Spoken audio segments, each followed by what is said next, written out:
Fairy Tales by the Brothers Grimm. The text is based on translations from the Grimmskinder und Hausmärchen by Edgar Taylor and Marian Edwards. The 12 Dancing Princesses. There was a king who had 12 beautiful daughters. They slept in 12 beds, all in one room, and when they went to bed, the doors were shut and locked up, but every morning their shoes were found to be quite worn through, as if they had been danced in all night, and yet nobody can find out how it happened, or where they had been. Then the king made it known to all the land that if any person could discover the secret and find out where it was that the princesses danced in the night, he should have the one he liked best for his wife, and should be king after his death. But whoever tried and did not succeed, after 3 days and nights should be put to death. A king's son soon came. He was well entertained, and in the evening was taken to the chamber next to the one where the princesses lay in their 12 beds. There he was to sit and watch where they went to dance. And, in order that nothing might pass without his hearing it, the door of his chamber was left open. But the king's son soon fell asleep, and when he awoke in the morning, he found that the princesses had all been dancing, for the soles of their shoes were full of holes. The same thing happened the second and third night, so the king ordered his head to be cut off. After him came several others, but they all had the same luck, and lost their lives in the same manner. Now it chanced that an older soldier, who had been wounded in battle and could fight no longer, passed through the country where his king reigned, and as he was traveling through a wood, he met an old woman, who asked him where he was going. "I hardly know where I am going, or what I had better do," said the soldier, "but I think I should like very well to find out where it is that the princesses dance, and in time I might be a king." "Well," said the old dame, "that is no very hard task. Only take care not to drink any of the wine which one of the princesses will bring you in the evening, and as soon as she leaves you, pretend to be fast asleep." Then she gave him a cloak and said, "As soon as you put that on, you will become invisible, and you will then be able to follow the princesses wherever they go." When the soldier heard all this good counsel, he determined to try his luck, so he went to the king and said he was willing to undertake the task. He was as well received as the others had been, and the king ordered fine royal robes to be given him. And when the evening came, he was led to the outer chamber. Just as he was going to lie down, the eldest of the princesses brought him a cup of wine, but the soldier threw it all away secretly, taking care not to drink a drop. Then he laid himself down on his bed, and in a little while began to snore very loudly as if he was fast asleep. When the 12 princesses heard this, they laughed heartily, and the eldest said, "This fellow too might have done a wiser thing than lose his life in this way." Then they rose up and opened their drawers and boxes, and took out all their fine clothes, and dressed themselves at the glass, and skipped about as if they were eager to begin dancing. But the youngest said, "I don't know how it is. While you are so happy, I feel very uneasy, and I am sure some mischance will befall us."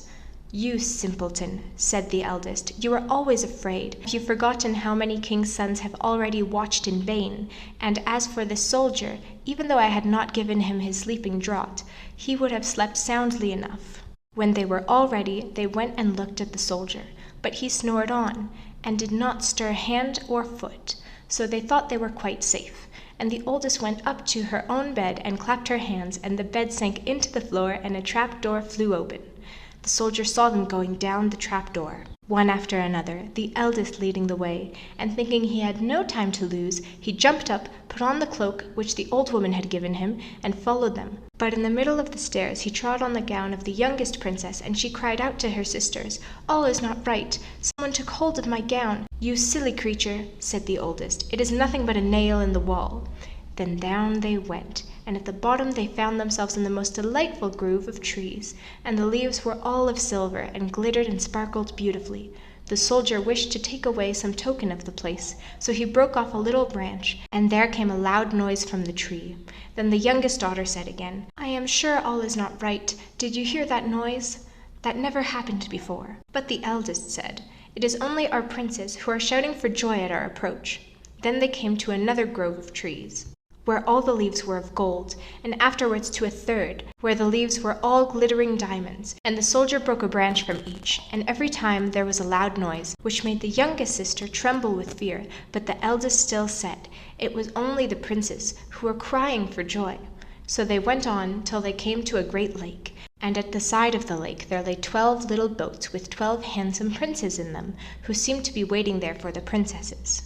One of the princesses went into each boat, and the soldier stepped into the same boat with the youngest. As they were rowing over the lake, the prince who was in the boat with the youngest princess and the soldier said, "I do not know why it is, but though I am rowing with all my might, we do not get on as fast as usual, and I am quite tired, and the boat seems very heavy today." "It is only the heat of the weather," said the princess. "I feel it very warm too." On the other side of the lake stood a fine illuminated castle, from which came the merry music of horns and trumpets. There they all landed and went into the castle, and each prince danced with his princess. And the soldier, who was all the time visible, danced with them too. And when any of the princesses had a cup of wine set by her, he drank it all up, so that when she put the cup to her mouth it was empty. At this too the youngest sister was terribly frightened, but the eldest always silenced her. They danced on until 3 o'clock in the morning, and then all their shoes were worn out, so that they were obligated to leave off.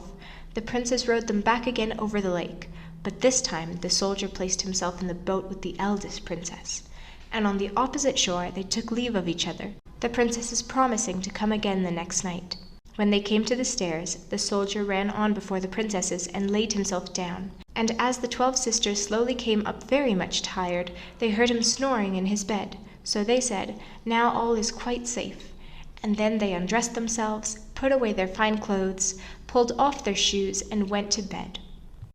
In the morning the soldier said nothing about what had happened, but determined to see more of this strange adventure, and went again the second and third night.